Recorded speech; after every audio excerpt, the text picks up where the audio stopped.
Hey, ladies and gentlemen, welcome back to the channel. As always, it is Nick here, back with your daily crypto news and analysis. And today we're going to be talking about Ripple and XRP, so let's just dive in. And let's start off with this tweet here from Anderson over on Twitter. So we do see a lot of hate is directed towards XRP right now, even by leaders of other projects. Just now we had Craig Wright attacking XRP and had a thread against David Schwartz. We also had the Hoskinson meltdown and also Vitalik calling XRP completely centralized. Do they know something? And this is not even including, which we always know that there's going to be mainstream FUD. But just imagine all of this combined with what we've seen with Jim Cramer. I mean, honestly, the amount of FUD that we have been seeing in the last couple of weeks against not only just XRP, but also even crypto, gets me very, very excited for what's coming for this entire space and even XRP. Now, with what we are seeing about XRP, a lot of the FUD is centered from, Bitcoin maxis or other major maxis of other tokens like even ADA or even Ethereum. And we do see, so 2023 goal, academic analysis of XRP to a publication standard. This will be freely issued to the SEC. Basically, we show how dishonest the system is, enjoy what is coming. This will stop the continuous XRP scams. And this is quoting David Schwartz. And it's just comical at this point that we have all of these industry leaders that are always telling you, we need to come together. We need to work as a group. We need to, make sure that we are allowing crypto to blossom out. All while, they are hunting XRP. And we do see here Vitalik Buterin faults Ripple's decentralization claim, says the platform is completely centralized, which is funny because we all know with the Ethereum proof of stake merge, we know that it is extremely centralized. And then over here, we do see Charles Hoskinson. There is no point inviting toxicity into your life. It's abusive and pointless. Even in saying it now, there are mocking baby memes. Life is too short. Move on and also cut it out. XRP provides no partnership or technical value. The community is toxic and petty. I could live without it. And yeah, I mean, there's just so much FUD. And it's comical because not only is Ripple expanding rapidly through on-demand liquidity corridors, but XRP as a actual currency itself is providing a massive amount of value as well as potential on the XRP ledger. I mean, just recently, we've seen XRP users can now use their assets to purchase reserve homes in Qatar. A top real estate developer in the UAE announced the launch of Qatar Reserve, a United Arab Emirates Dirham AED, $3 billion exclusive new luxury residential complex in Maidan. So, again, with what we have been seeing around XRP, we are seeing a lot more adoption of XRP as a currency, but we're also seeing a lot more adoption of the XRP ledger through major use cases through, real estate, NFTs. I mean, there's so much happening, and I just don't see the idea of like, okay, let me sit on the sidelines and let me talk down on, Ripple and XRP and this entire space. Like, these are Bitcoin maxis. Like Craig Wright, if you guys don't know who he is, he was one of the creators of Bitcoin, or that's what he does, he says, right? He's one of the long-term OGs in the space. We've known about Craig Wright for a while.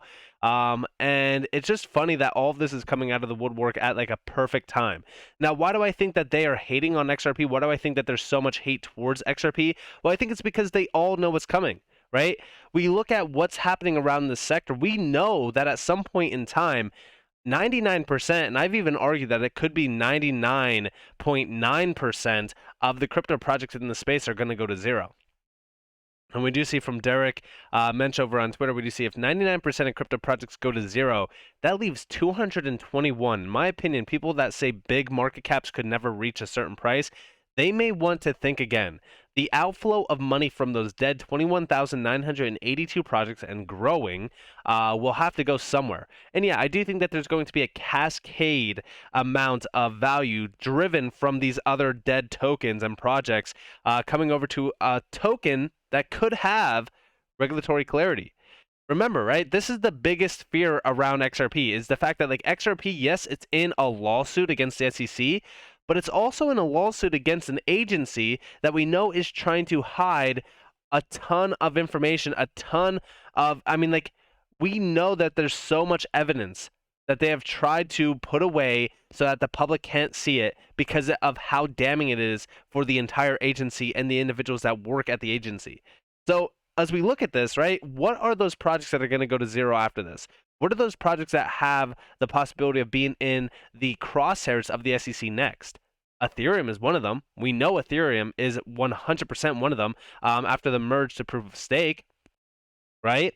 You know, Bitcoin, we know Bitcoin's kind of getting the commodity free pass, but who knows? Anything is possible. But XRP, if Ripple wins the lawsuit, which in my opinion, Ripple will 100% win the lawsuit. I just talked about this tweet the other day. I know that I'm bringing it up again. The reason why I'm bringing this back up again is because we know that these Hinman documents are a big, big win for the entire community of XRP holders, but also it's huge for Ripple.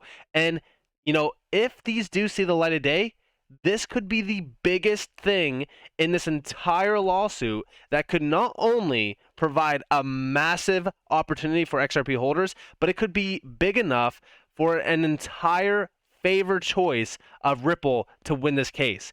And this could put everything behind us, and this could allow XRP to not only be the only digital asset with regulatory clarity, but it could also provide XRP a green light to not only be adopted rapidly around the entire world, but to be the first asset to be utilized as a bridge currency between major banking clients and financial institutions like Bank of America and even Citi. And I will be talking about that here soon in another video, so stay tuned to that. But with all of this in mind, like, just pay attention to why we are seeing so much hate around XRP. It's because they're terrified of what happens if Ripple does win this lawsuit.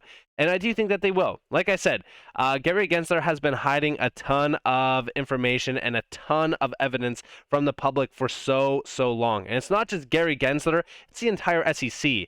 And Lirzia over here on Twitter posted this little bit of a tweet. It's just blanked out. It's just like a whole bunch of stuff hidden. And it's because this is what we have seen from the SEC so many times in this lawsuit. There's even a video that goes with it. And you know, it's just comical. I know that this is just a joke, but we seen from John E. Deaton, who was on a podcast, of how much the SEC was actually hiding from the general public. And it is shocking, to say the least. I think that all of that information will be at some point in time released. If it doesn't get released, and we try to see them hide it even more, we could be seeing a clear win for Ripple in order for them to not have those documents see the light of day. And this will be a big win, not only for XRP holders, but also for the entire industry. But it's definitely concerning for those that are trying to hate on XRP, trying to make sure that XRP never succeeds. Like, this tweet here from Craig Wright is one of the most ridiculous tweets I've ever seen. And it's just crazy to me that these individuals will scoop this low in this entire industry. Like, we should be working together. We should be coming together to fight against the SEC, which we know has ties to so much. It's just like so much corruption, and it all starts with the FTX situation, right? You know, Sam Bankman-Fried just got released on $250 million worth of bail, right? But you need to up 10% of that bond in order to get released. Where did the $25 million come from? Right? He only had $100,000 just recently, and he's free on bail. $250 million. I mean, come on. And just recently, we've seen the U.S. judge assigned to the SBF case steps down due to her husband's law firm previously advising FTX. Conflict of interest. Where's the conflict of interest with the SEC? Hinman, right? Hinman, Jay Clayton. I mean, it seems like all of this, like, the U.S. is playing this one massive circus show for us.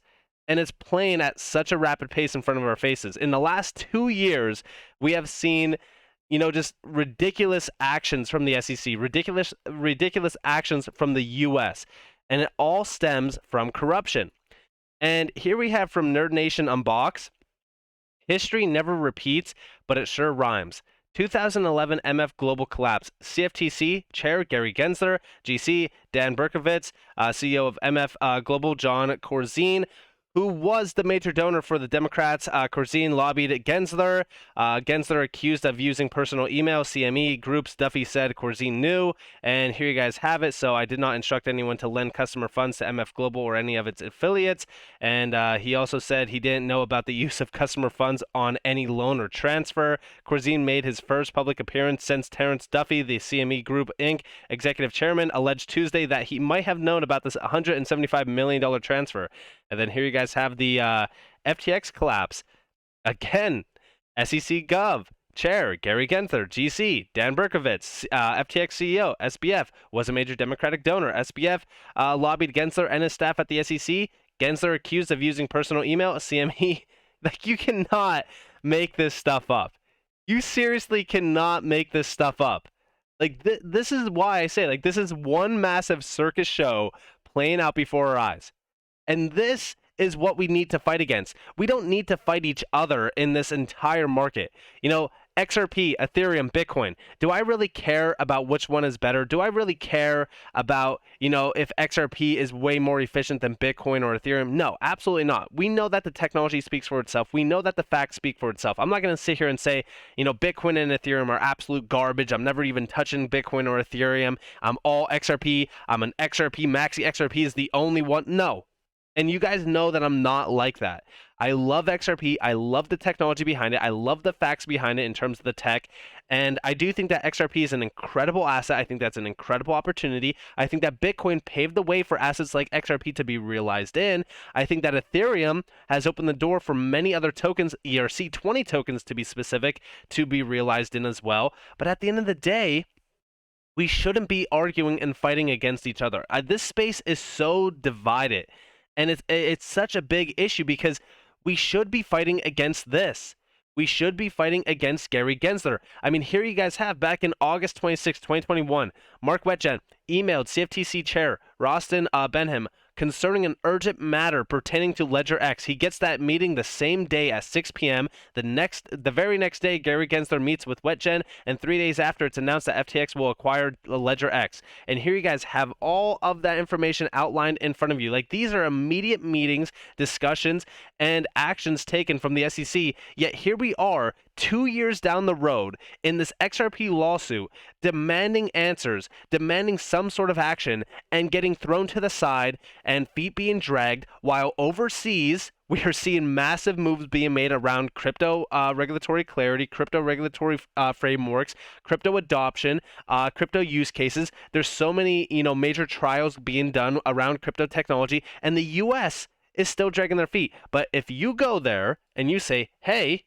let's have a massive money laundering scheme and let's use customer funds and gamble them, and hey, you get immediate meetings, you get urgent discussions, you get urgent actions. This is the way to do it, right? Like, this needs to stop. This is a problem. And I think that everyone around this space, if you are an XRP holder, you should see what's really happening here. We all know that there's so much corruption around the SEC. And again, are these people being paid to FUD XRP? Are these people being, like, what's happening here? What's going on here? Because and it just didn't start this year, by the way. If you've been an XRP holder, you know for the longest time that Bitcoin maxis, Ethereum maxis, ADA maxis, there's so many individuals out there that have hated on XRP. I'm just going to say it, there's very large influencers out there as well that hated on XRP and then did they did a flip. They did a flip. And they did a flip just for the views, just for the community, because the XRP community is one of the strongest and one of the largest communities out there because they understand the technology. They understand how large of a piece of the puzzle XRP could play in the next major evolution of payments and finance. And it's just crazy to me that people are not seeing this. I mean, like, we really need to put a spotlight on the corruption. We need to put a spotlight on the individuals that are being, I would say, corrupted by the bigger names, the bigger elites that are trying to control what happens around the space, that are utilizing customer funds and gambling them in an agency that is not only taking in a ton of taxpayer money, but also hurting the investors that they claim to protect. This is a big issue. So with that being said, I hope that you guys enjoyed this video. If you guys did, definitely leave a like, subscribe to notifications on if you guys more free content. You guys are more than welcome to follow me on Twitter and join the free Discord down in the description below. As always, hope that you all have a beautiful day, beautiful night. If you guys are in this beautiful world, this has been Nick. Peace out, guys.